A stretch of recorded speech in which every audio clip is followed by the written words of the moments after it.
Welcome to the Bait Boys podcast, the podcast that's 10% lure talk and 90% questionable behavior. My name is Jesse with Freek Baits Custom Fishing Lures.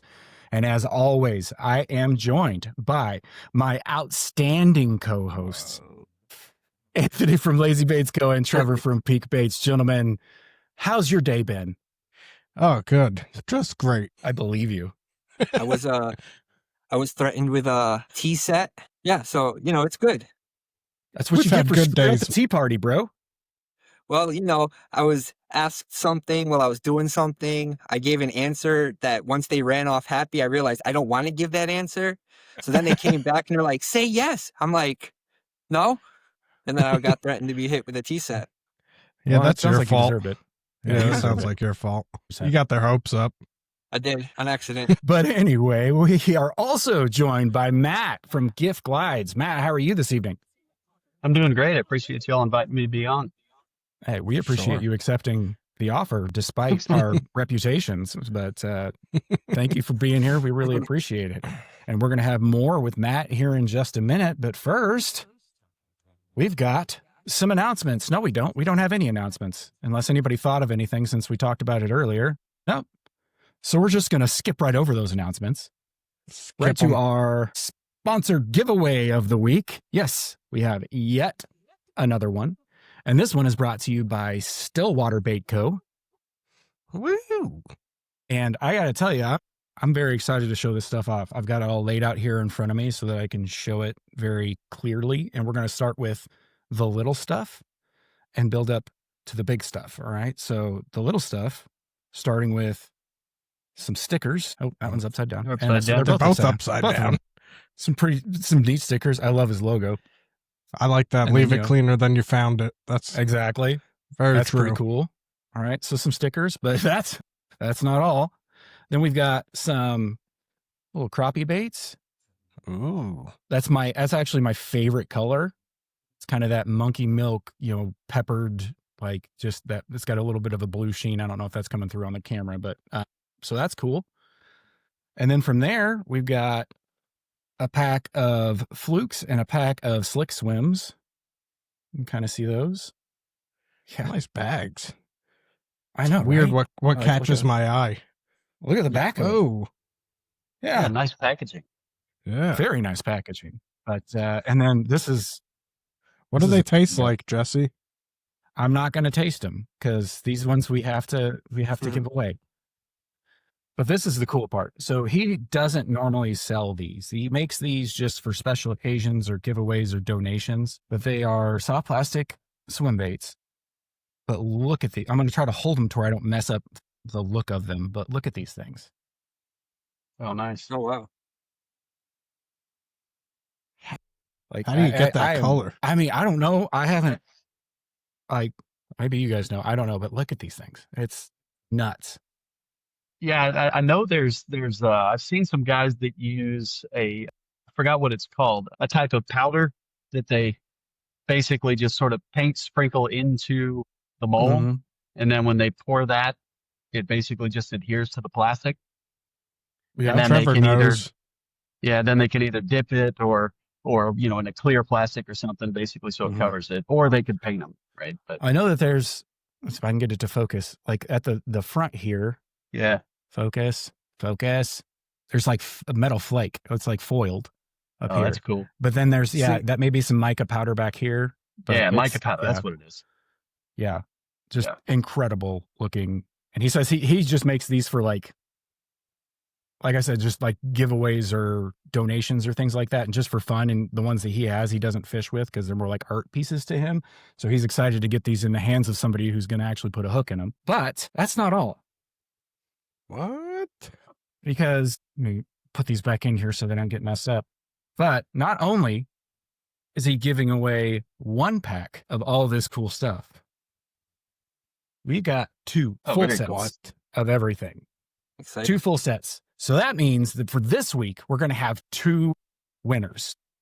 Oh, I Right? didn't even know about that. Yeah, No. I'm full of surprises. But yeah, thanks to Stillwater Bait Co., we're going to have 2 winners for this week's giveaway. How do you win? Great question. Let me tell you.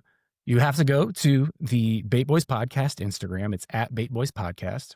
Go to the pinned post, which should be posted right now, showing off the baits, and make sure that you're following both Bait Boys Podcast and Stillwater Bait Co. It'll be a collaboration post, so you'll be able to get to both of them if you're not following both already, which you should be, but it's okay if you're not. Let's fix that now. And then in the comments, just like the last one and just like the one before that, make sure that you are following. I already said that. Anyway, the next step is to tag as many people as you want. Each tag counts as an entry. So tag everybody you know and tag people you don't know. It doesn't matter because everybody needs to get in on this giveaway because we've got some really high quality soft plastics in this giveaway for not just one lucky winner, but two. So thanks to Stillwater Bait Co. for sponsoring this week's giveaway. We really, really appreciate it. And man, did he make it worth it. It's some incredible stuff, and promise the camera and whatever pictures I post are not going to do him justice. The colors in those big swim baits are insane. So yeah, don't miss out on your chance to enter. We will run the entry period until Friday of this week. I don't know what date that is because we're recording this like a week and a half in advance and I don't want to look it up, but Friday of this week. And then we will announce the winner the following Saturday. So the day after that, we'll announce the winner of the giveaway. So make sure you get entered. You just got to follow both of us, Stillwater Bait Co. and Bait Boys Podcast, and tag as many people as you can in the comments. But yeah, pretty awesome giveaway we got going this week. Yeah, that's sweet. You really surprised me with the two sets of them. That's cool.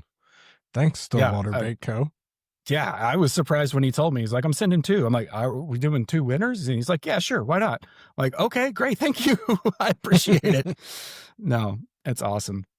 But yeah, so make sure you enter the giveaway. But without further ado, let's get right to it. And that is our guest of honor, Matt from Giff Glidez. Matt, once again, thank you for being here. We really appreciate your time and the fact that our previous episodes haven't scared everyone away from wanting to come on the show. So that's a win in and of itself. But why don't you introduce yourself to our guests if they don't already know who you are, and let them know a little bit about who you are and what you do. Yeah. So I guess first, thank you for inviting me to be on. You know, Anthony and I chatted a while back and, you know, invited me to be on here. And yeah, it's a pleasure. I'm glad to be here. So, so I'm Matt Gifford. The swim bait business is Giff Glidez Custom Swim Baits. I got into swim baits. Oh man, I think like a lot of people, it was kind of a sort of end of COVID kind of thing around COVID time. Before that, I was making some baits, primarily conventional stuff. I got into, you know, pouring lead and that kind of thing, and bought some do-it molds and that sort of stuff. And then after a period of time that we'll get into later, because it's related to my day job, I decided I wanted to learn how to design my own.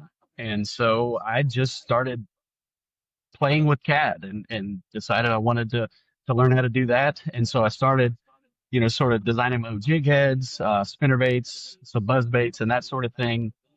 And then from there, you know, I kind of got into throwing swim baits, you know, throwing bigger baits, things like that, and read a little bit about the resin stuff and just decided to give it a shot really and see, you know, can I design a swim bait that actually swims?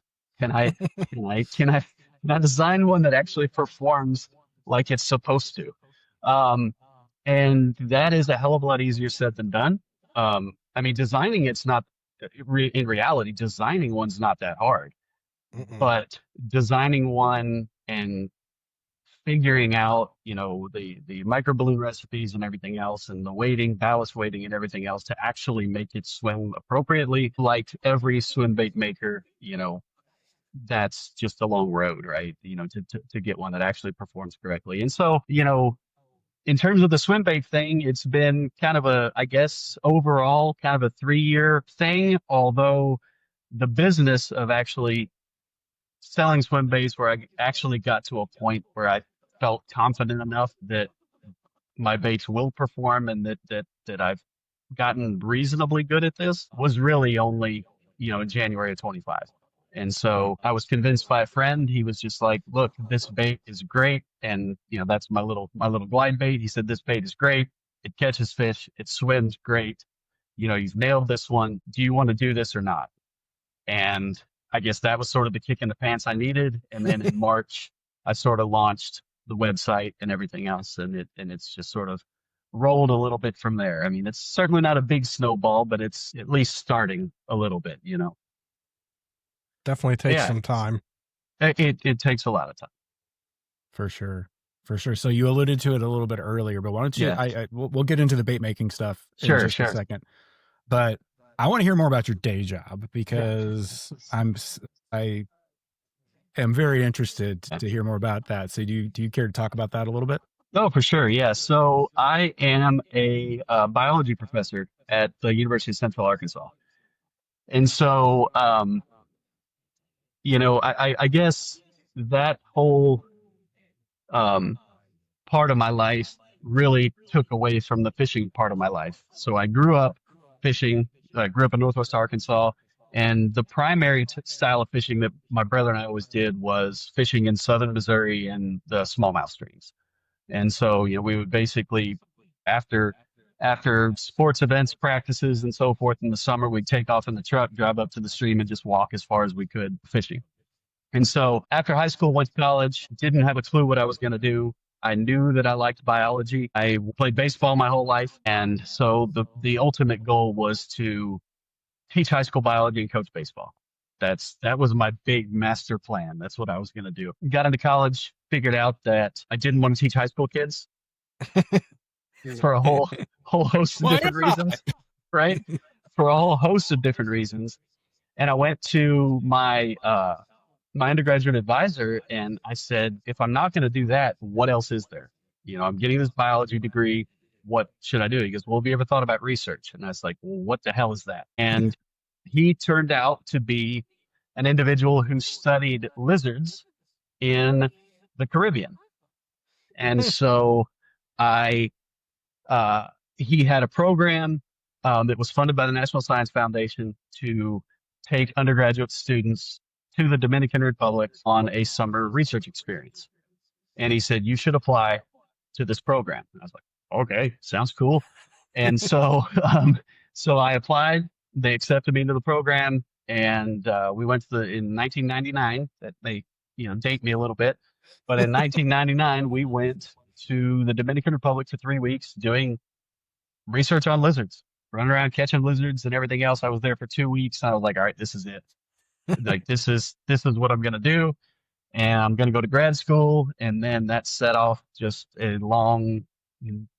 My wife, well, we were together then, but she will say, of course, that I've really only had a real job for a relatively short period of time, because I was in grad school, everything so long. But yeah, so I did my master's, then did my PhD, and then I did another year and a half of research as a research associate at the University of Minnesota, and then finally got a faculty position back here in Arkansas. And so since 2010, I've been a professor teaching a variety of different classes and continuing to do research on lizards in Arkansas and actually in Missouri as well. That's so cool. That's insane. So that's what we do. Yeah. Yeah. And it's just like your specialty is lizards. Well, I mean, if we don't want to get, I'm kind of sparing you some of the like extreme, details. But what we study is, I guess the field of study is physiological ecology. So ultimately what we want to know is, how does variation in the environment, whether that's variation in temperature, whether it's, food availability, whatever it might be, how does that ultimately influence how individual organisms, or lizards in this case, function? And then how does that function influence how they survive and reproduce and everything in nature? Yeah. I could have so many questions. This whole podcast would get off track about bait making. This whole wall behind me is reptiles. There's geckos, frogs, snakes, bearded dragons. Nice. Yeah. Anthony, frogs aren't reptiles. No, they're not, but that's okay. I'm just listing the animals that are here. But there's also research with tarantulas. amphibians as well. But yeah, so I mean, and for me, the beautiful thing about this kind of job, at least from the research side, is for the field work and actually, conducting the research projects and so forth, which usually involve a lot of field work, is I get to run around and get paid to catch animals and like be a kid. So that was always pretty cool, right? Yep. And now, the other side, obviously, is teaching, which is important, and everything else, and carrying on all the other responsibilities of a professor. But from talking about not wanting to teach high school kids, now I teach them immediately out of high school. So I didn't win there, but it's very different, right? They've matured so much. So much. Yes, so much in those 6 months. Yeah, it's incredible. Yeah. That's great. This question was not on my list, but what's your favorite lizard? My favorite lizard? My favorite lizard in the U.S., without a doubt, is the eastern collared lizard. And that's the primary species that we study. They're not far from you in southern Missouri. People don't often think, when you see a picture of this animal, they don't often think that it should even be in the U.S. because the males are really large. They run on their hind legs like little T-Rexes. They're bright turquoise and blue with yellow heads and big black bars around their neck. They're incredible lizards. Yeah, I'll have to look that up. I'll put a picture. I've never heard of it. I'll throw up a picture here. I've never seen heard of it before. They're awesome. I'll have to look that up. That sounds fun. And then I'll have to start looking for them. I've never seen anything like that around here. So that's cool. Great. Well, let's get back to this is, a bait making podcast. So I guess we need to get back on topic here for a quick second, but thank you for sharing that. That's super cool. Oh, one last thing. You're a PhD, correct? Can I call you Dr. Glidez? If you'd like to, you can. That's totally up to you. I asked him that earlier. He said it's not necessary. I didn't figure it was necessary, but I really just want to. I'll use it sparingly, but it's fine. You're the second doctor we've had on. Crazy for a bait making podcast, right? But people have a wide scope of professions and still have the same passion. Absolutely. And I think, I alluded to it before, and I don't mean to hijack, like, if you have any other questions, Jesse. Go for it. But, I mentioned before, getting into bait building and some of the reasons why. And one of the big things is, when you're in academics and, the goal of a professor obviously is to teach well, do all of those things, educate students, that kind of stuff. But it's also to do good research that ultimately you can attain tenure, right? And then once you get tenure, in terms of job security and those sorts of things. But you work so hard and focus so heavily on the research and everything else. And I mean, to be a researcher, you're curious, right? You enjoy figuring things out, just like an engineer does, or just like, anybody who is really into what they do. And there's problem solving involved, that they get really turned on by that, right? It's something they enjoy doing. And after I got tenure, that's when I kind of backed up a little bit and I was like, okay, there's lots of other things in my life that I enjoy a lot. I really enjoy fishing, and I'm not going to, just not do my job at the university, right? I mean, I have to do that, and I enjoy doing that, and I still enjoy doing the research and everything else. But there's lots of other things that I really would like to do more of, right? And so I started backing away a little bit from the research, and that's when I started fishing again. And so really, I mean, I fished all the way up till my undergraduate, and then it was like nothing at all until about 7 years ago or so, 7 or 8 years ago. And that's when I really picked up bass fishing again and rediscovered, or just sort of rekindled, the love of doing that. And then I was like, well, the bait building, that scratched the intellectual itch, right? That allowed me to do things and solve problems, figure things out. And I got the same satisfaction out of doing that and building baits as I did, or as I currently do still, but certainly as I did with the research and everything else. And so really that's kind of how the bait building really kind of took off, and that it sort of filled the space that was left by some of the research, the bait building stuff. So I'm just as busy as I was, but it's just doing something different. That makes perfect sense. We talked about that in like an early episode, I think, right? Like one of the best parts of it is like it's the most frustrating, but at the same time it's the most rewarding, is the problem solving. Like otherwise, if you were just doing the same thing over and over and over and over and over, it would just be a job. Like you're trying to challenge yourself and push the limit on what can be done, and it doesn't even have to be something that was never done before, but maybe you don't know how it was done, so you're trying to figure it out. Like seems like the most rewarding part of it. Like, it makes sense.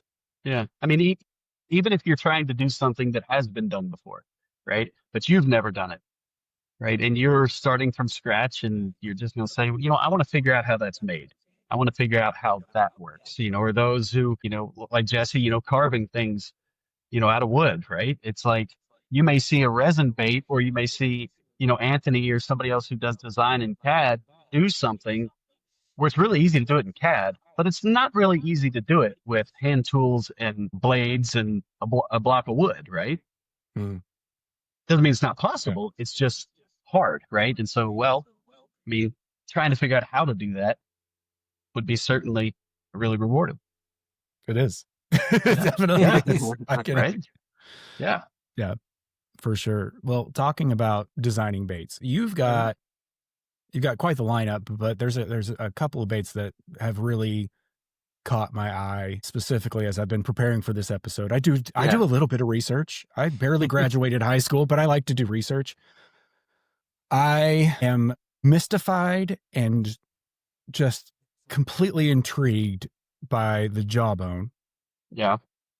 And that thing seems, in my humble opinion, to defy the laws of physics, because I don't know how it works. I don't understand how it works. I love that it works, and I love that it exists, right? That, and then some, I mean, you also your crawler bait, the rage toad, I think is what it's called. Toad rage. Yeah. Yeah. Like, I mean, it's a crawler, which exists, but it's different. Like it has a very unique look to it.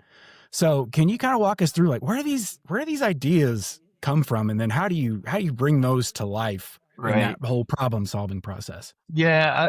Well, it's different for those two baits. And, I would be remiss if I tried to pass off the 4-piece concept that I have in the jawbone and in the banger as my own, right? Because it's not, right? I mean, there's a Japanese, a JDM bait, manifold castellanon. And I saw this bait 2 years ago. I was flipping through JDM tackle stuff, just kind of looking through it. And I saw this bait and I was like, what in the world is that? And it has that 4-piece design, right? With the kind of a swinging belly and everything else. I was like, well, that's really cool. I was like, well, one of these days I want to make something that uses that concept, right? But expands on it, right? That's what we do as bait makers. I mean, making something 100% unique is virtually impossible, right? Exactly. I mean, let's be real. But you can certainly use a concept and make it your own, right? And so I thought that concept was super cool, but I wanted it in a big shad style bait. And I was curious how that would move in the water, right? Because for me, the more joints you have, kind of the more fluid that swim theoretically should be. And just the idea of that the key word. Right. And just the idea of that swinging belly was cool, right? At the end of the day, that was it. I thought it was super cool. And I thought that it would, in a larger profile, because that castellanon, it's got like 2 or 3 different line ties, one on the nose and then a couple up on the forehead. And so you can run it kind of like a lipless, where it gets that really tight wobble with the belly swinging. And then I believe if you tie it on the front, it functions more as kind of a lipless wake, where it just stays on top, but the belly swings a little bit. But it's small and it's just a really tight vibration. And I was just curious about something larger. And so that's when the first bait after my glide bait was the banger, right? And of course, you measured the jaw, or you mentioned the jawbone, and I'll talk about that too. But the first one, and I've just got it sitting here, is the banger, which is this one, right? And I wanted that sort of, more shad profile that has that sort of free swinging belly. And, it's just a totally different profile than what the previous bait or the existing bait was. And this was the first bait and still the only bait that the very first prototype that I made is the production bait. And that has never happened with anything else I've ever made. But I made this one and I took it out. We got a little retention pond down the road in the neighborhood. I threw it out in the water and started cranking it back. And I was just like, oh my God, like that. It's beautiful. I mean, the swim is so incredibly fluid. I was like, okay, I think I nailed it, but I got to go screw with something. And try to see, can I make it better? And so, I went through a couple other revisions on it, made it a little broader, modified lengths of some joints and things like that. And it just didn't perform well. I mean, the first one was just better. And so I was like, well, okay, that's the one. And I went with that. Now, this is my favorite bait that I make. It's my worst selling bait of all. That's surprising. But that's usually how that works. Well, and part of it, I think, is it's weird. And it's, it's not what most guys are used to. It doesn't have, there's certainly been a handful of guys who have fished it and have caught several fish on it. So it's not like it has this long line of tons of catches on it. And so fish may not like it quite as much. I don't know. But it is the swim. If I was a fish, I'd eat the hell out of it. But it's just got a super fluid swim. To me, looks super natural. I'm actually getting ready to send one up to a buddy up in Canada, up in Minnesota. He's heading up to Canada and chasing muskie. So he's going to take one up and try to get some muskie on it. I can see that getting bit by muskie. Right. You know what? I feel like the multi-jointed baits, like even if it was 4 segments, like they're not as popular as they should be, in my opinion. They're not. It's a lot of like Topwater and Glides. And then the multi-joints don't get as much love because I feel like people want to like give a lot of real input, give it a glide, feel like everything they're doing to just a steady retrieve, but it does work. Like in the episode with Perco Lures with Dennis, he showed us what he caught his PB muskie on, and it was a multi-jointed, long swim bait. And they just work, but it's just a more relaxed type of fishing. It's not like, every real input is giving you something. You don't feel as in control. Right. Yeah. And I mean, this bait is really cool in that, I mean, when you can certainly slow reel it, and it's just this little slow meandering, and you can see the kind of belly swing just ever so slightly as it does. And you can burn it, and that belly will swing a bit more. And then whenever you kill it, it swims and darts off to the side and just hovers. And then you swim it, and it hovers and just stays there. Now you can't walk it or anything like that, right? But you can certainly do kind of a burn and stop and that sort of thing. But after making that bait, I always wanted to make a crank down with that design, because the action and the noise that you're going to get when you have that bill on there that's kicking it back and forth and everything else, I just thought that would be, a super cool bait. And so that's where the jawbone came from. And so when I was going to do that one, I was going to, the whole plan was have a swimmer, a crank down, and a wake, right? Of course. But really the best one of those 3 options is the crank down. It just performs really well as a crank down. That belly goes crazy. It makes a lot of noise. It walks super, super well. But again, it's, of all, the baits that I make, it sells okay, but not great. And, again, I think it's one of those things that perhaps it's just a little too unconventional, right? From what guys are used to seeing. But, it was super fun to make. It was super fun to design. And I like them both. And so I'm going to keep making them, but Yeah, you please know, do. I'm going to keep fishing them. Honestly, that kind of surprises me whenever it comes to like most of the time, a lot of these guys out here are looking for the next weird thing, right? Like Yeah. the But next it's got thing to that be nobody else. proven. And that's the hard part, Well, right? Like it's that's the hard part. That is the hard part. That is the hard part. And you know, what does it? How much proof is necessary, and what does it Yeah. take to prove a bait, right? Because I mean, yeah, it would be great to have guys all over the country, you know, fishing a given bait and hopefully giving it time and actually fishing it and um, giving it a real effort and then catching fish all over the place to show that it can. But that costs you a lot of money in shipping, time and building, all of these sorts of things. And so it's tough, you know, and you know, the hope I think overall is, well, you know, if you get, you know, you show that, look, it can catch fish, and then perhaps you get a critical mass of baits out there that over time it starts to get legs, right? Mm-hmm.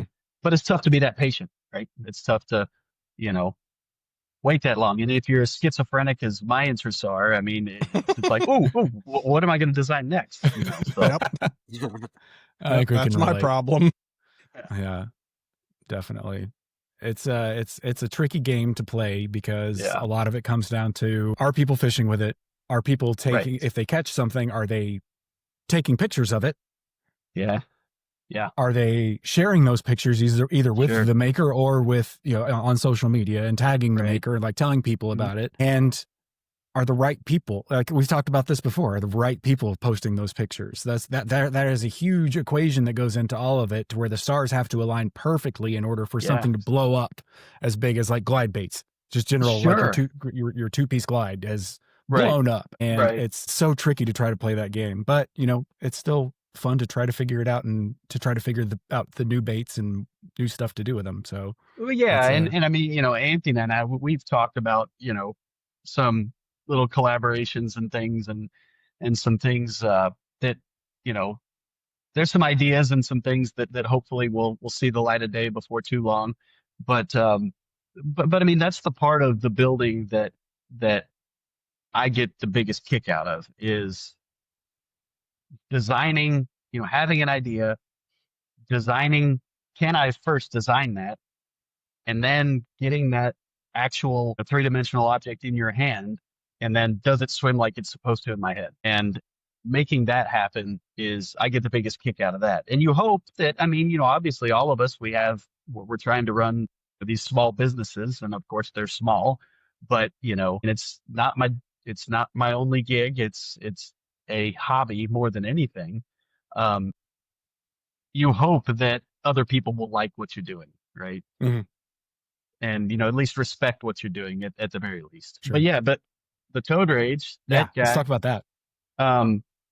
Really, I wanted a crawler, and I you know, again, anytime, I guess, before I build a bait, obviously, like all of us, you're probably sketching stuff on paper, you know, drawing like, ooh, this would look cool, this one might be neat, you know, with the joint here, doing this. And then I also do a lot of just internet searching, looking at baits, right? Just like, okay, you know, what do other crawlers look like? You know, how are the wings oriented? How are they, you know, positioned on the body? What's the general profile and that sort of thing? And so with this one, this just really started out just as, I wanted to make a crawler, a drawing on paper, but I wanted to try to make a crawler that required as little tuning as possible, right? But which is difficult because you have these thin metal wings that stick out in weird ways, and people catch fish and then they net the fish and the wings get mangled up and everything. So try to make it as strong as possible, as durable as possible, with a slightly different profile, right? And so I also wanted to have, I didn't want to have to source wings pre-made. I wanted my own wings. I wanted the whole thing to be custom designed and everything else. Mm-hmm. And so that's where, and there's a few others, I think, that are now doing some of the integrated wing kind of thing here. But, a lot of baits, to me, the most rock solid, durable, bulletproof crawler is Chris DiMarsico's loose cannon crawlers. Okay, so he does all wood stuff, but he has these massive aluminum wings that don't bend. It's impossible to bend these things. He's got these massive, wing stops on the back side of it, and it's just absolutely bulletproof, right? I mean, there's no tuning necessary. I mean, it just works all the time. And the wings are super loose. So, the first crank of the reel, that thing's up and it's walking and crawling and doing its thing. And so that I was like, okay, can I make a resin bait that sort of at least emulates what that does? And so that's where the molded in wing stops idea kind of came from. And so, because my idea was, well, if you can integrate those wings in here and you have wings that are bent, that's going to strengthen that metal. And then if you can have that wing stop that it's going to rest against, that's probably going to give as much strength as you possibly can to the wing. And then it was just figuring out, what wing size do I need? What kind of bend do I need in the wing? What kind of angle do I need to make the wing so that it performs correctly? And then, of course, that's just, trial and error at that point. How many iterations of wings did you have to go through? I think I went through maybe 3 or so. Because, I mean, in reality, I don't think the shape of the wing makes that much difference. Because if you look at crawlers, you have wings that are, really symmetrical, right? That are cupped. You have wings that are sort of like DiMarsico's that are, bent just at the top. I don't know if you can see that bend in it, right? That are just kind of bent over at the top. You have wings that are sort of bent over at the top, but then right at the tips of the wings, they're bent backwards. There's some crawlers that kind of have that sort of orientation.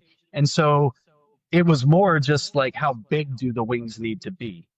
Like, how long do they need to be? How tall do they need to be? And then, and I need to thank, and I need to shout out, Austin Brown with Sensei Swim Baits, because he certainly provided a lot of advice and a lot of input whenever I was working on tuning this and figuring out, the wings and that sort of stuff. But really, it's just a matter of, once you get the wings figured out, the width of your bait, if it's really broad, your wings need to be pointed forward more.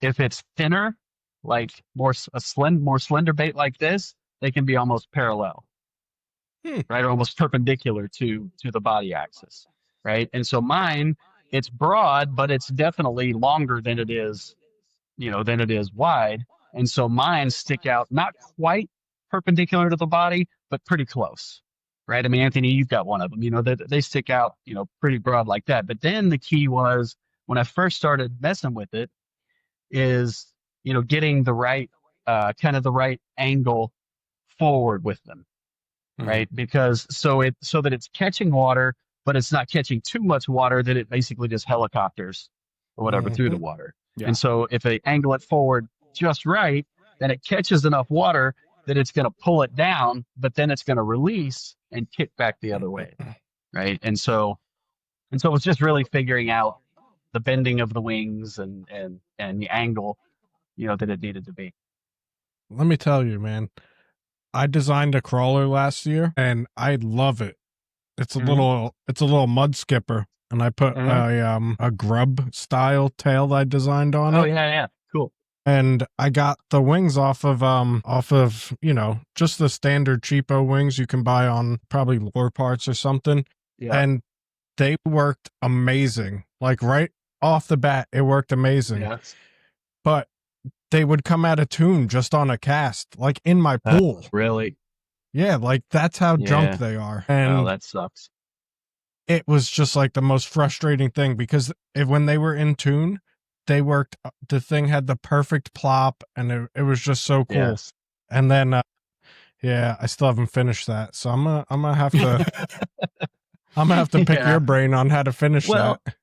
Well, and I mean, when you're building and you want to build a bait to ultimately sell that bait, if it performs well and everything else, you got to think about cost and all those sorts of things, right? And so by designing my own wings, and then I found a guy who basically I pay for it and send him sheet metal, and he cuts my wings for me and sends them to me. And so the cost of getting my wings made is not that much, at least with the material I'm using now. It's just, stainless steel. But I'm kicking around and I'm going to try, another material, and we'll see if I can bend it and make it work. And if I can, it'll be really cool because it's going to be super, super light, and it'll be interesting to see what that difference in weight of the wings, what difference that makes, right? Because in theory, you get the same resistance, but the less weight, the easier it'll kick up. And so therefore, you should be able to absolutely creep it, and it should, do its thing. So is it vibranium? It's vibranium, isn't it? It is vibranium. How'd you know? That was my problem with my bait. When I put the bulkier wings on, like ones that were nice and sturdy, they were too heavy. Like, yep, it was literally like might as well have been a jerk bait. Yeah, and well, we may talk about it in a little bit, but I've got another crawler that I've recently designed and this crawler I wanted, so I've got this big one, the big flopping, moving a lot of water, making a big commotion. And then I wanted one that was a little bit smaller, maybe a little more perhaps finesse, but one that was could be used more as like a speed crawler, because the thought I had was, I would love to have a crawler that I could fish for schoolers in the fall, right? So you've got schoolers out there, more of a daytime crawler. You can, bomb cast this thing and just crank the crap out of it. It's just throwing up all kinds of commotion and water and everything. And with that one, it's the same issue, Anthony, that you had, where, I've got two different thicknesses, two different gauge stainless that I have some wings from, and the thin ones are the only ones that'll work on this. I put a set of the thick ones on, and the thing just sank to the bottom of the tank. And I was like, well, that's not going to work. And so that's also was the impetus for trying out this other material that's super light to see if I can make that work. I had no idea if it's going to work. Adamantium. It's adamantium, isn't it? No, it's titanium. Yeah. It's ultimately, I'm going to see. I have no idea if I can even bend it at the angles and things that I need to, but we're going to try to do some titanium wings and see if we can make that work. Yeah, that'd be awesome. Yeah. I mean, vibranium would be cooler. It would be. But titanium's pretty sick too. So I'll give you that. But, I mean, for the thickness, the strength that you get out of titanium, and titanium also has recoil. And so, they're not going to bend as easy. But again, that all depends on, everything I've read is, gentle bends you can make in titanium, but like 90-degree bends and things like that, you probably need to use heat. And so that's certainly going to make it a lot more difficult, since I bend all these by hand, to do that. I mean, I could probably get a hold of some kind of metal worker or something to find some kind of, have him make some kind of jig to heat and bend and all that, but that would be really expensive. Might as well build a car at that point. Right? Yeah. So we've talked a lot about the baits you have designed, and that you've got you like, obviously you have a process that, and I'm not looking for you to share any of your your voodoo or anything like that, but there's no voodoo. But do I understand correctly? What program do you use for CAD specifically? Are you a Fusion person? Or are you a Blender person? Fusion? Nope. Fusion 360. Blender. I've messed around with Blender a little bit. But it has a much steeper learning curve than does Fusion, in my opinion. Given the real job and everything else, I haven't had time to really devote to learning Blender. And so Blender is great for like really organic shapes and things like that. and making things look real, but you can make things look real enough in Fusion. And I don't think the fish care that much. Yeah. It's not the fish's problem. It's the fishermen, right? Like they. Right. Well, right. And yeah, I mean, at some point I'd like to, dabble with Blender a bit, but, I'm pretty comfortable in Fusion. And so I just stick with what I'm comfortable with. Yeah. I think that, what was it, Anthony? I don't remember who said it, but basically, was it Eric that said, if you learn Blender first and then Fusion. I think it was him or Victor. But it was somebody, yeah. Or so if you learn Fusion first, you have trouble learning Blender. But if you learn Blender first, Fusion makes sense. It's simpler. Yeah, no, that's probably true. It's like one is like if you learned how to drive a car in reverse, and the other one is like if you learn how to drive a car forward. Like they're just ultimately in the end you get a similar product, but it's how you get there. Right. Yeah, and I think that was the thing. Yeah. I think that was the thing for me, right? Like figuring out how to assign the symmetry and do all of those things. And even just to get your, when you're working with, crap, I forgot even what it's called. I know what it looks like, but the forms, and when you're sculpting not in Blender, what they call sculpting, but, in Fusion, when you're doing that, it's super easy, right, to pull up those forms and modify and do all that kind of stuff. But getting that same kind of thing in Blender is like an 8-step process. Mm-hmm. And it's a huge pain in the ass. And I was like, no, I'm not doing this. Yeah, just to make a sphere is like 14 steps. Yeah. And then if you want to modify it, you have to go into all these different tabs. Yeah. They work great in conjunction with each other, but to start from just using Blender like Victor from Hunlors does, I don't know how he does the whole process in there.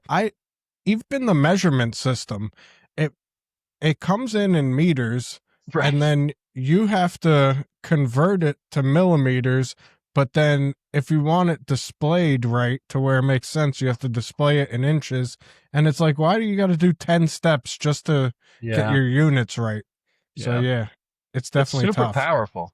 It's super powerful, and it's really cool, all the things you can do in it. But I just I'll let things look like little robots or something. That'll work. They all work, man. Yeah, they all work. It's what you enjoy doing. Mm-hmm. Exactly.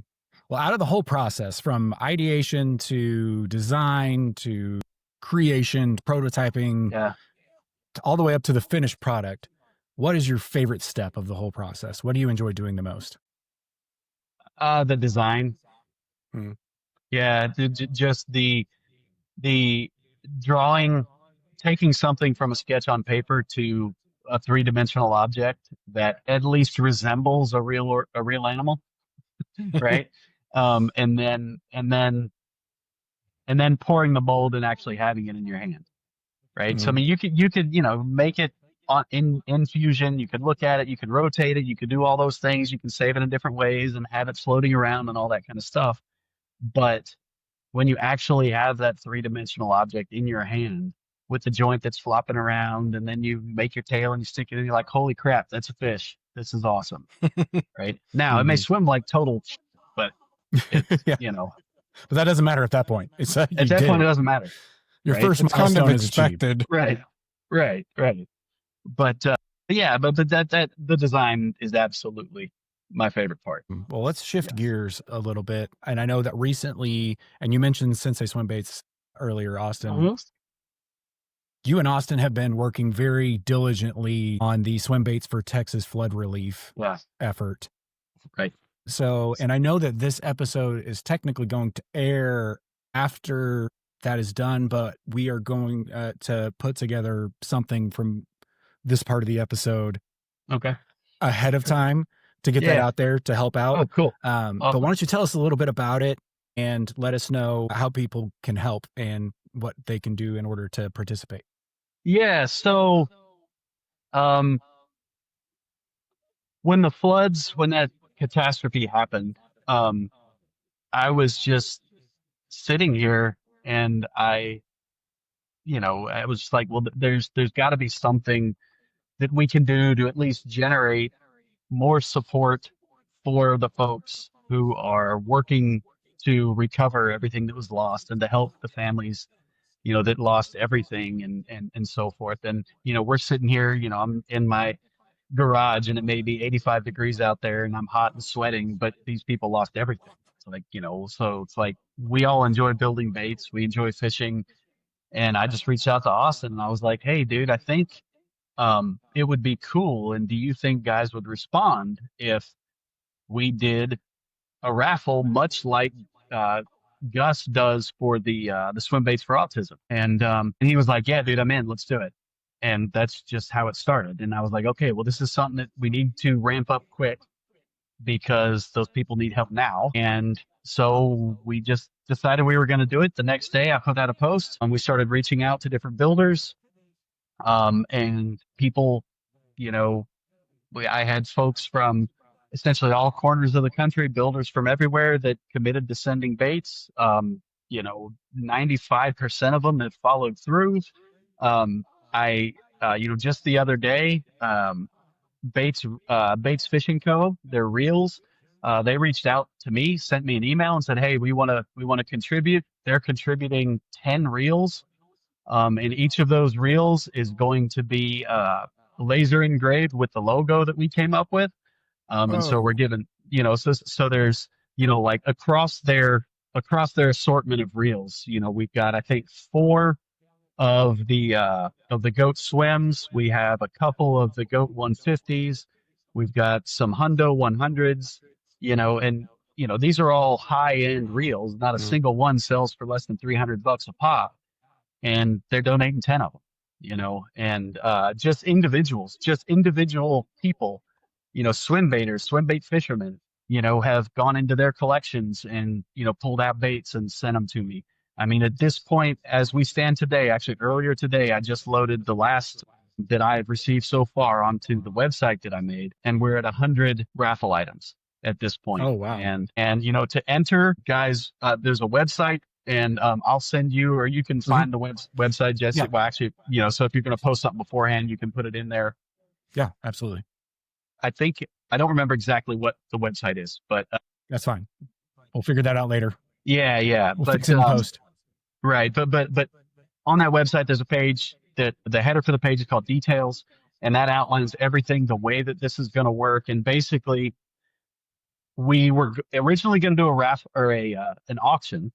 And then we decided we were going to do a raffle instead, just because that was going to be way easier than trying to do, an auction.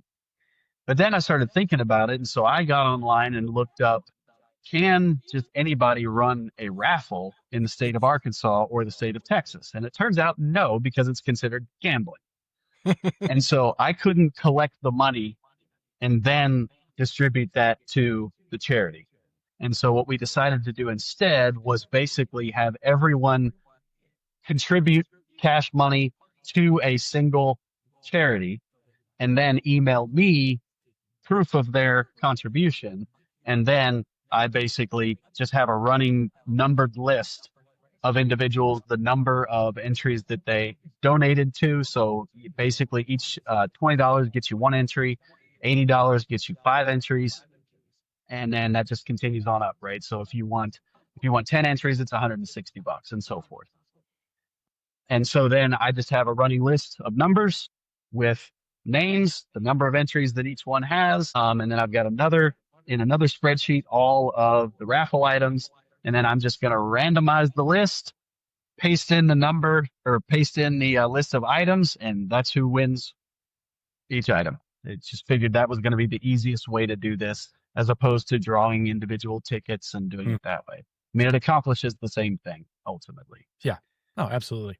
But to this point, as of right now, as we speak, there was actually one email that I got that I haven't gotten to yet, but we are at about $6,000 that has been contributed so far. That's awesome. to the charity. And I mean, in terms of number of individuals who have actually entered the raffle, I mean, you've got a really, really good chance of getting some really fantastic stuff, because I think we still don't have 100 people that have entered the raffle. And there's 100 things there. right? And so So several people have everyone's getting multiple multiple. entries. I mean, the odds are in your favor. Get over there right now. Yeah. Well, when's the last date to be able to donate? And so next Wednesday is the last day to donate. So the 27th, and the raffle, the drawing, everything that's going to go down. It's going to go down probably on Facebook Live. I'm probably just going to host it there, and I don't know exactly which page yet, so I will let everybody know. But that's going to be on Thursday the 28th, that evening. It'll probably be around 7 p.m. or so, or 7 or 8 p.m. It will start, so that West Coast folks are off work and everything else. But that's how it's going to go down. Okay. Well, we'll get something up at latest this weekend. So if you're watching this, and it's not the full episode, if it's the full episode, it's a little too late, but you could still, I'm sure, donate to the flood relief fund. It won't enter you into the raffle, but it's still a very worthwhile cause to help a lot of people who need it. But if you're watching website, go ahead. No, you go ahead. I was just saying, if you're watching this before the episode actually airs, I'm probably just going to make like a YouTube, like a shorter YouTube video about it and some Instagram stuff. I haven't really figured that out yet, but we're gonna get something out this weekend that helps push attention towards this. But yeah, if you're watching that version of this, then go now. We'll leave the link wherever we can leave it, whether it's in our bio or it's in the description below, wherever it is. Just I'll call that out in the comment or in the description or whatever. Go enter, because you heard the man. Like, your chances are pretty good. So let's drive a little more interest that way. Let's drive some more entries, drive some more money for people that need it. But yeah, go ahead, Matt. I cut you up. What were you going to say? Yeah, no. I'm going to leave that website up for, even after the raffle. That website's going to remain active, so people can still go to that website. They can still go to the link that I have there to the specific charity that we're donating to. And that specific charity was one that was given to me by Mike Evenhouse with Hill Country Swim Baits, who lives in that area, and he talked to some of the people down there. And that is the on the ground. All that money is going to on the ground recovery efforts in the counties that were most heavily affected by it. I mean, that was important to us. We wanted to make sure that money was going directly to that, right? And so, awesome. Yeah. And so, speaking of Mike Evenhouse, one other thing that's up for raffle. So I mentioned the baits reels, but Mike Evenhouse, who is also the GM for Leviathan Rods, there is a Leviathan Simple Faith rod, a swim bait rod, that's also up for raffle as well. And so, I mean, we've got, baits from, Piz has donated baits, Oxbow's donated baits, and everybody else in between. I mean, Anthony donated a bait. I've got baits in there. Austin with Sensei Swim Baits has baits in there. There's, so many different baits. And I mean, Aaron Klein Kushner, I don't know if you guys are familiar with Aaron, but he owns and works at Meat Crafters out near DC, and they make all kinds of charcuterie and things like that. And so there's like salami boxes that are going to be raffled off. There's stealth lures. There's 5 stealth lures A-rigs that are being raffled off. There's all sorts of things on there, and all of it is listed on that website. Who's the guy with the charcuterie? Sure. You need some meats? I think I've talked to him before. I think I talked to him. Is he on Instagram as like another hooker in DC or something? That's him. Yeah, he's a nice guy. He's That's cool. Aaron. I love it. That's Aaron. Yep. He was telling me about the business, and he was showing me pictures of it. I'm like, that's wild, dude. I didn't know. It just blows my mind what people do. Yeah, it's crazy. But he's donated some meats, and so that's in there. And so that's awesome. We got all sorts of stuff. All right, now I'm convinced. I'll have to go buy some raffle tickets. I'll have to go donate. Same. Awesome. Well, yeah, very worthwhile cause, whether you're watching this after the fact or before the fact of whenever the raffle closes. Still a great idea to donate. There's a lot of people that were affected and a lot of people that could use some help. Let's do the right thing regardless of what day it is, right? And maybe if you catch it in time, you have a chance to win some awesome stuff. So great. Well, we're going to take a quick break. And for once, I'm actually excited because Anthony's been killing it with the sponsorships lately. And I got a sneak peek at this one. Oh, okay. It's a good one. It's another good one. I'm proud of this one. I'm happy to hear that. Like I've been really impressed with you lately, Anthony, and I really am, for the first time in 15 episodes. I'm You won't be excited to see. disappointed, Dad. Great. At least it's Roll not it. Daddy. And now, a word from our sponsor. Hey, Doug Shardle here. You ever heard the phrase swims like a dream? Yeah, well, dreams don't catch fish. You know what does? Rage, confusion, and something that looks like it got chewed up before it hit the water. That's what we do here at Clump Swim Bait Co. We take lures so ugly, so fundamentally upsetting, that bass bite out of pure anger. I don't spend 40 hours polishing a bait to make it look like a koi with commitment issues. I spend 10 minutes melting a spoon, pouring resin in a solo cup, and praying to the fish gods of the drainage dish. Other brands, they got glide baits so smooth it looks like interpretive dance. Clump, ours spasm. They suffer. They look like they owe someone money.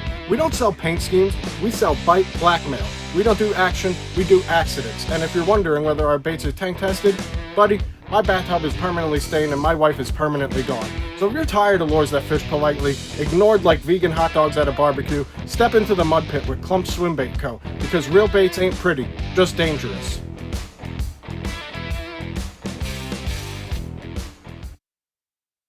I don't even know what to say anymore. What do you mean? You were doing so well. You were doing so well, and you had restored so much faith. He's a legit company, Doug Sharder. Yeah. Of Clump Swim Baits. He seems like a real stand-up guy. He's my mentor, if I'm being honest. He's been showing me a lot of what to do, and spend a bunch of time at the truck stop. Making happy accidents? Making happy accidents. Anyway, moving on, I guess. I'll do better eventually. It's what it is. At this point, I can't take the blood pressure points of worrying about it anymore. So we're just going to move on and back to our guest, whose time we've wasted for the last at least 2 minutes. Thank you, Clump Swim Baits Co. Anyway, Matt, back to you. No comment. So we got a couple more questions for you here. And these are questions that we ask pretty much every guest that comes on the show because they're fun questions that can tell you a lot about a person, right? The first question is, what is your favorite lure of all time and why? And I'll put the same caveat on it that I always do. It can be one of yours, but that's no fun. Right. Or it can be somebody else's. Right. So my favorite lure of all time, it's between two of them, and in no way are they swim baits at all. My favorite lure of all time is a shaky head. Without a doubt. Either a trick worm or something similar, on a 1/8 or 16th or a 3/16 ounce shaky head jig and the reason is because it catches fish everywhere at all times of year. If you're ever in a tough bite and you got to catch a fish and it doesn't matter the size. I mean, they catch big ones, catch little ones, you throw a shaky head. And so, that by far, that's it. And then the other one was just, the bait that I grew up fishing for stream smallmouth, and that's just a little 3-inch grub. Yeah. I mean, they catch fish everywhere. Percent. So many different conditions. You designed a shaky head, right? What's that? You designed a shaky head, right? I did, yeah. A couple different ones. Yeah, I mean, I had one that was just a straight, normal shaky head, just a hunk of lead on the end of a hook with a little keeper on it. But then I also did one, I don't even remember what the hell I called it, but it was the same shaky head, but on the head, I basically molded in a little collar so I could tie a skirt just around the head. And so it was basically a shaky head, but a really light skirted jig on the shaky head. And it caught tanks. On some of our lakes here, one of them in particular, our big lake, or our big bass lake around here. It's just covered. It's basically a swamp, just covered with cypress trees and everything. And just flip that sucker up against these cypress trees and big fish on that. I do think it's funny that on this show, we have a lot of people that spend a large chunk of their life making big, elaborate, crazy engineered, just very high-end custom baits. But most of us, the answer to that question is some configuration of a hook, a chunk of lead, and a plastic worm or a plastic something, right? Like it's the majority of us give that same answer. I just think I found that ironic. Well, that's true. Yeah, well, I mean, something that resonated with me, at least when I first started making swim baits, is I heard a podcast with Kyle Gracely, and Kyle is known for the finesse swim bait, right? The finesse glide. He makes the small shat. He makes that little small gill glide. And his reasoning for going small when the whole swim bait world was big, and it still is, right? I mean, these big, large 6-inch plus baits is, and I mean, you could certainly argue that Kyle was one of the first to really make that small finesse style ounce or so swim bait, glide bait, a thing, right? And something that really got it out there to the masses. And his reasoning for it was, I like to catch fish, right? I like to have a bass tugging on the other end of the line. Does it have to be a 10-pounder? That would be awesome. It would be incredible. I can't see, there's probably none of us here that would say, oh, I don't want to catch a 10-pounder. It would be awesome, right? But many of us, when we go out fishing, and some people are trophy hunters and they want to go do that, and that's awesome. Do it. There aren't that many trophies around where I live. I mean, we have a few lakes with some big fish, and there have been some double digits in the last few years in some of our lakes that are starting to crop up, and so things are getting better. But for the most part, I like to go out and catch fish. And so that really resonated with me and resonated with the style of fishing that I grew up with, hence the shaky head and the grub and that sort of stuff. You fish those because you like to catch fish. And so whenever I was making my first glide bait, I wanted to make a small one because I thought that making a small one, there's more fish that are going to eat that. And there's a higher likelihood that I would catch more fish fishing that, right? Because that's my mentality when I fish, is I want to catch something. No, I completely agree. Agreed. And then you go and throw something big on the end of your line after you caught a few, because now it doesn't matter if you don't catch anything. Right. Now it's time for fun. And I enjoy throwing the bigger baits. I absolutely enjoy doing that.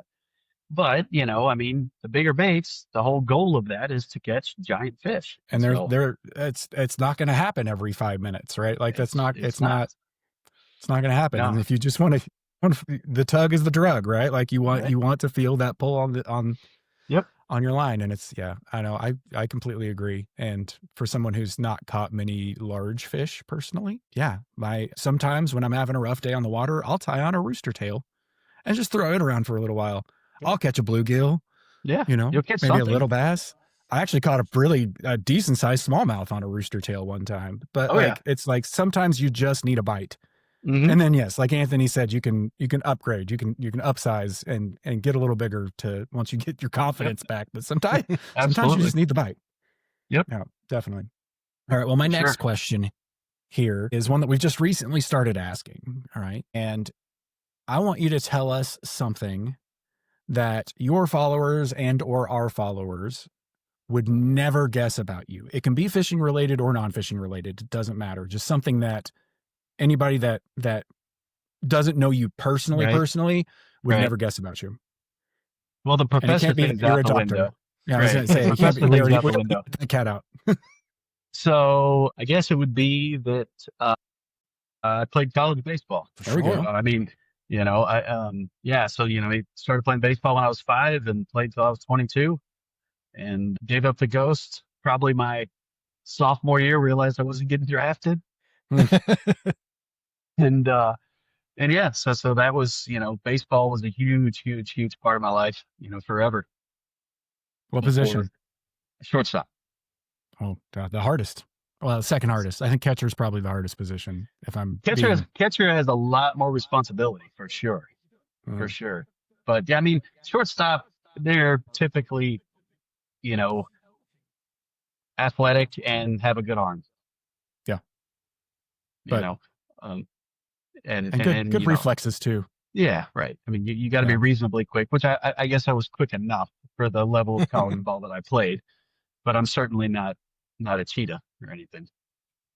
Never No, have been. sorry, it's fine. Except for Trevor. I hear Trevor's pretty quick on his feet. I can be. I believe it. I've been known. Do you have a favorite MLB team? Well, man, so I was, so I grew up in Northwest Arkansas, right? And so in Northwest Arkansas, there is no team. But I was actually born in Cincinnati.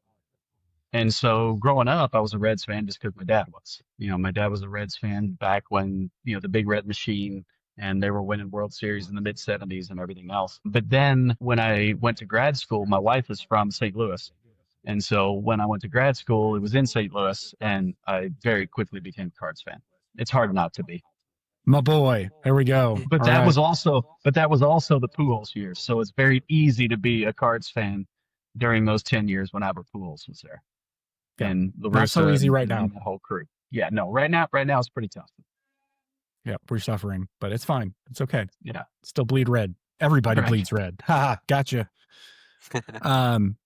Go Birds. Cool. Well, is there the Redbirds. Anyway, sorry, I didn't mean to turn this is not a sports podcast, but you said baseball, and that's kind of my second passion there. Yeah. But cool. You'll need to come up to watch the AA Cardinals in Springfield sometime. It's a great field. Yeah. So the single A Cards used to be in Little Rock. Yeah. The Arkansas Travelers used to be, a Cards affiliate, but then they didn't want to build them a new stadium, and so the Cards left. Yep. And the Travelers still come up. No, they left and came to Springfield. Yeah.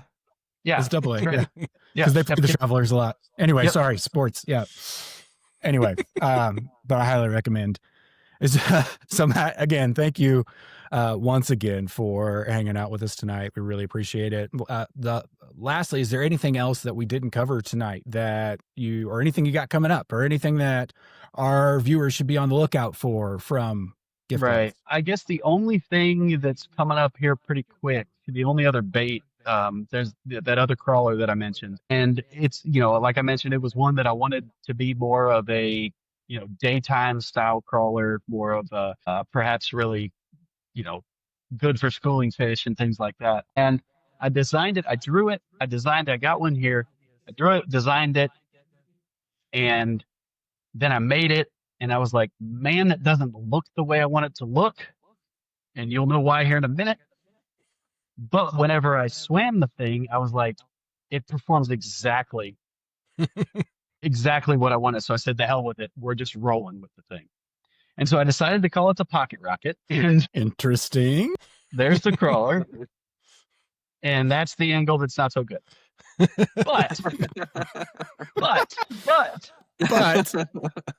But it performs extremely well. I mean, you can absolutely creep the thing across the water. It gets big, wide head swing. You can burn it across the top, and it just splashes water all over the place. It turned out really well. And so I'm hoping with paint, right? I'm hoping with paint that it's maybe less the alternative, but it's a bait, as it stands and performance and everything else, it is a bait that actually works really well. But that's why I decided to call it the Pocket Rocket. There it is. I think you need to embrace it and just add some.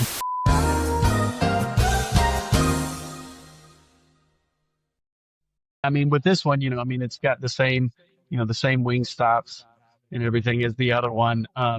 And these wings, certainly different shape. These are certainly more of the symmetrical style wings, bent in the middle. But like I said, with this one, I had to use the much thinner gauge stainless for the wings.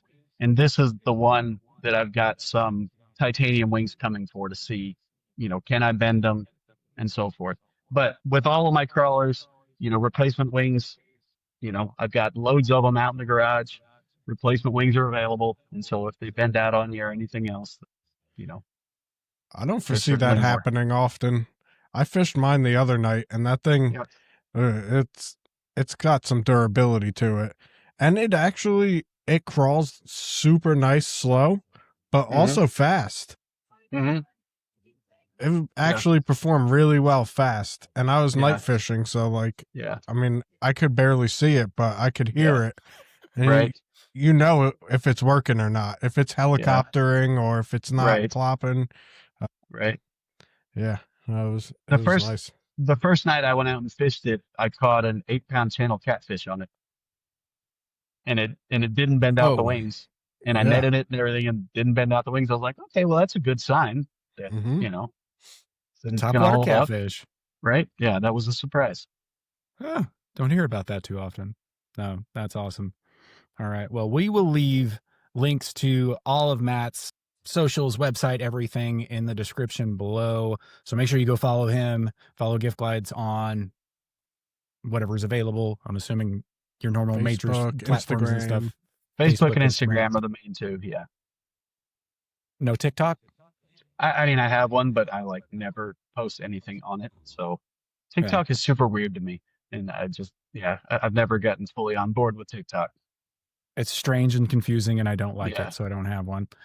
But we'll leave all those links to. Well, I'll even link your TikTok. Just how about that? Don't. Okay, all right. See what's going on there.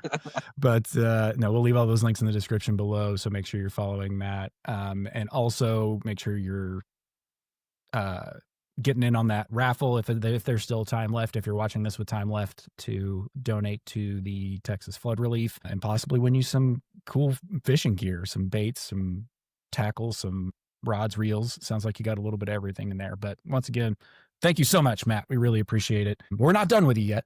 Don't worry. Yeah. We're just we're done with the part where you're under the magnifying glass. But now is the point in the show where we kind of go around and just talk about, if you weren't filming a podcast right now, what would you be working on? So Matt, why don't you kick us off? Guest first. Oh boy. What would I be working on right now? Right this minute. Yeah. Right this second? Yeah. If you weren't here talking to us, what would you be working on? I would be cooking dinner for my kids and my wife. Oh man, they hate us right now. They're all hungry. No, I'm the cook in the house. My wife doesn't cook, and well, my youngest daughter is actually a really good cook, and so if she got hungry enough, she would have done something. Okay, well, bait-wise. I'm sure they've already eaten. Bait-wise, what would you be working on right now if you weren't cooking dinner and you weren't recording a podcast? What bait stuff would you be working on? I love that answer, though. It's the truth. Well, I have a batch of my EKG, my little glide that I've got to get built. I've got to get another batch of those. That's definitely the bait that's been the most popular, that and that toad rage crawler, and a lot of that is due to Alex Veach. You might have seen him on the socials catching Iowa smallmouth left and right on that bait. But yeah, I've got to get more of those built. But other than that, tinkering around with another topwater bait that Anthony and I have been talking about. Whether it's something that is, again, this is one of those things where it's like, can I make this and will it work, right? Sort of thing. And there are conventional baits of this style that are insanely popular, particularly this time of year. But is there a market for a resin version of it? I have no clue. But it's one of those things that is just fun to see. Can you do it, and can you make it work right? Yeah, it's not always about money. Yeah. That's why we work all day. So, yeah. Right. If it was about money, we wouldn't be doing this. No. That's awesome. I'm excited to see whatever it is. Anthony's great at keeping secrets, especially whenever it comes to sponsors. Sometimes I have to, man. I would keep a secret for you too. I know, and I appreciate that. Cool. All right. Well, Trevor, what are you working on right this minute, or would you be working on if we weren't? I would be probably losing the bedtime battles. I got a 6-year-old, a 7-year-old. So, usually take care of bedtime. They listen to me a little better. I've lost many of those battles. Oh, yeah. I lose daily. I get threatened,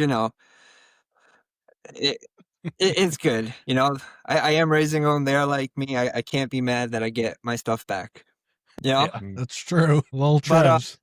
Yeah, right? Who would have thought? And then what am I working on? A time machine. No. I'm one with your 80 hours a day.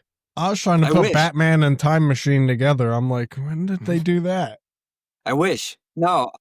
I put some lights up in the shop. I'm trying to get just things in order, you know, networking with people to get some stuff to carry, and that's it, really. And I'm hating, absolutely using the word hate. I understand the definition. Hating mail carriers, UPS, FedEx, all this other good stuff. Just this weekend particularly. I've been waiting 5 days for a new airbrush. You know, they're blaming weather. I'm blaming them. Weather? Where's That's it coming from? Florida. What kind of airbrush did you order from Florida? The one that changes time. It's a time machine / airbrush. Time brush. Airbrush is just an auxiliary That's function. People aren't ready for it. You thought I painted fast before? Wait till now. Now you got the time machine brush. That's his secret, Jesse. His time. You notice that this last week he hasn't been posting much. It's because his time machine brush is broken. I mean, I will say I respect the hell out of you guys that can paint, because that is something. I mean, I tinkered around with it a little bit, and I've talked to some folks like, "Oh, you can do it. Yeah, it just takes time." It's like, no. I'm not capable of doing it, and I don't have the patience to do it. But yeah, I mean, you know, you guys, Trevor, and those of you who do it and do it well, it's incredible. And what's so cool about it is, you know, I've used several different painters, and each one is unique. Each one has their own style. Each one has their own thing. No matter what pattern they're doing, no matter what, you know, color they're putting down, you see their style in that bait. And that's what is so cool about it. And, you know, you can always pick out, you know, a Floyd Wilkins bait. You can pick out, you know, Trevor, you can pick out your baits. You can, I mean, there's just something about it. It's so cool. And from my perspective, I can make the hunk of resin, right? And I can make it, you know, for the most part, perform the way I hope it does. But the way they really come alive is when you guys get all of them. Well, thank you. Yeah, thank you. It's if you don't enjoy it, there's definitely no point in doing it, because it can be a pain in the ass. Yeah. Yeah. Oh yeah. Yeah. For sure. Definitely. But if you enjoy it, it's yeah. What am I working on today? Or what would you be? I mean, everybody else would be. I understood the question. You got specific on right now, and these two answered what they'd be doing right now. No, it was my fault. It was my fault. It is your fault. It's your fault. But to make it more fun. And then I'm gonna answer the question that I know you want answered. Right now, I'd just be working on finishing up some molds and cleaning up, because when this airs, I'll be in Texas, but I want to get everything wrapped up before we go on vacation. So it's just a lot of straightening up to do and tying up loose ends, and then trying not to start new projects, which is hard. I'm like, I could design this now because I have 5 minutes of free time. Yep. So that's fair. My turn? Oh yeah, your turn. What would you be doing? I would be watching Survivor. Be watching Love Island. Catching up on The Bachelorette. No, I have accomplished very little since our last recording. But if I could be working on anything that I wanted to be working on right now, it would definitely be both. I am gearing up to restock the noggins, a big run of those. Still working on the mini glide. I had a conversation with Victor from Hun Lures over DMs whenever I was like, I thought I was on the right track, but he definitely both ruined my day and saved my life at the same time by pointing out my fatal flaw with what I had going on with it. After it, I just poured a bunch of iterations that I thought were going to fix the problem I was having from the first. And I'm still going to try those just to see how wrong I was, but then I'm currently trying to pour more under the advice of Victor and what he advised, and I appreciate the advice. I really wish I would have talked to him a couple of days before I did, because it would have saved me some trouble and some work. But Jesse, you might be surprised. You ever heard the saying, there's more than one way to milk a goose? You might have got it with one of your iterations. That's why I'm still going to try them. I'm going to see what happens. but it's, well, but I'm also trying some other things, some different mixtures, ratios for microballoons and stuff like that, just to see what works the best, because I want this to be really perfect. I want it to do exactly what I envision it doing, which may, I may nail it on one of these early iterations. It may take me a few months, few years, who knows, but it'll be released once it's ready. Who knows when that'll be, but yeah, those are the big things right now. And then still eventually I'm going to film another YouTube video for the new one I'm making. I still haven't started that. And I know I said I was going to start it in like 2 episodes ago, but life happens. Right. And I also have clarified that I'm not good with timelines. So leave me alone. You can borrow my time machine. You don't even have it. You don't have it. USPS has it. You'll have to wait. You'll have to wait till you get it and then come back to this episode, and then you'll have it in the episode, and then it'll be true. That's how time machines work. But I have no idea what I'm you glad said. you got that figured I'm out. lost. I'm lost. I know. I'm glad it makes sense to you, Anthony. Listen to that again later. It makes sense. Yeah. I'm following. I'll definitely pay more attention than I was whenever I'm editing this episode. But anyway, gentlemen, it is that time. We have reached the end of this episode, and we're going to wrap things up with our question of the week, as we always do. We are running very low on questions of the week. So if you would be so kind as to leave your suggestion for a question of the week down in the comments below, there's a good chance it'll be answered, both read and answered on a future episode. So yeah, leave those down in the comments or DM them to us at Bait Boys Podcast. But this week's question of the week, which is the last one on the list, so I hope some people... I got to get more. We got to get more.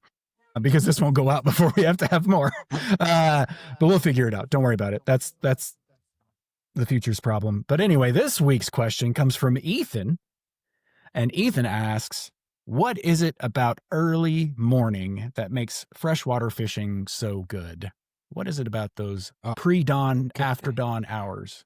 Can I go first? Well, we normally do guests first, but if you want to be rude, go ahead. No. Go ahead. Go ahead, Matt. Go ahead.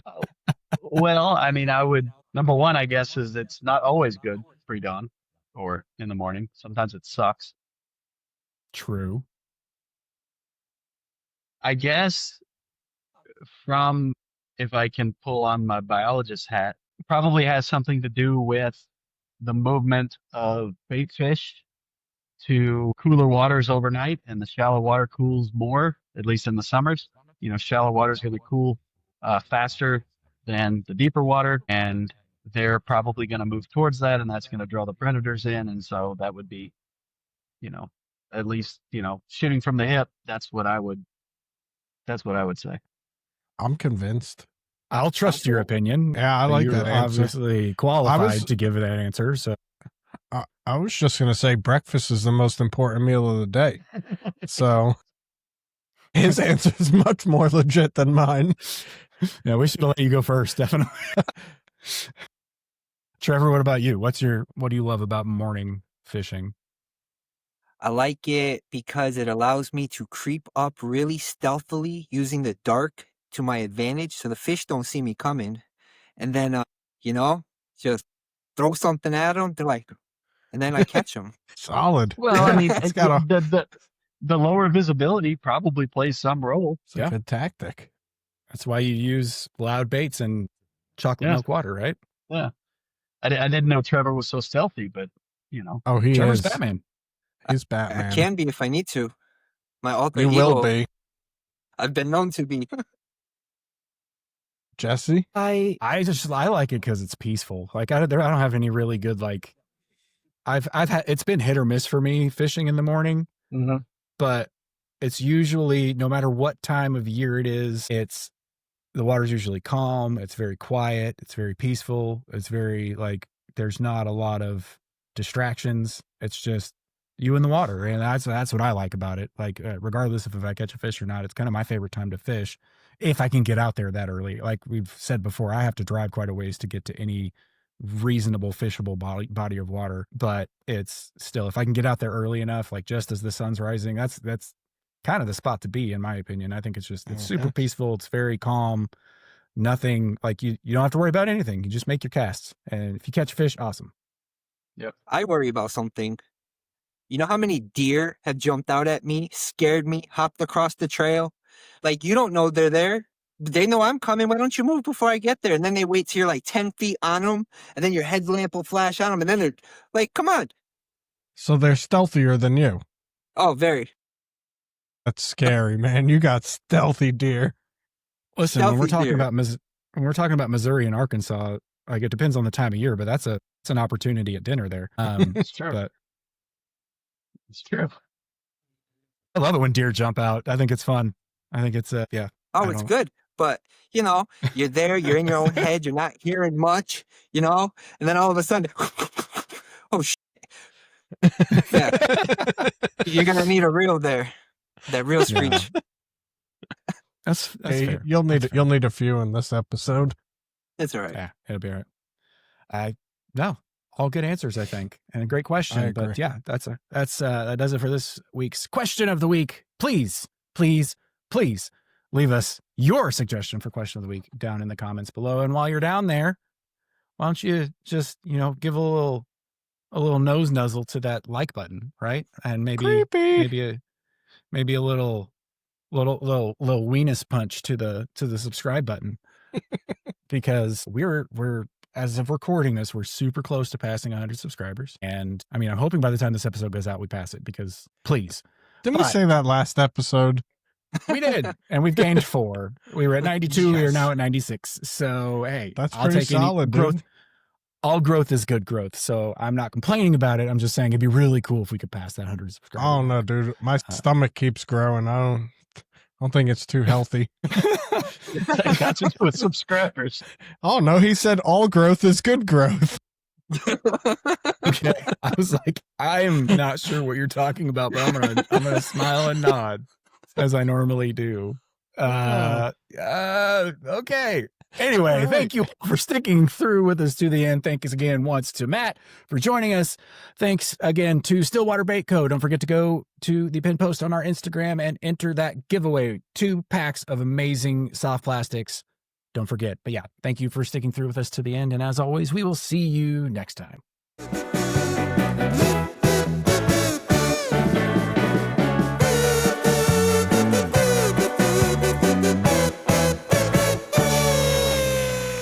Great job, guys.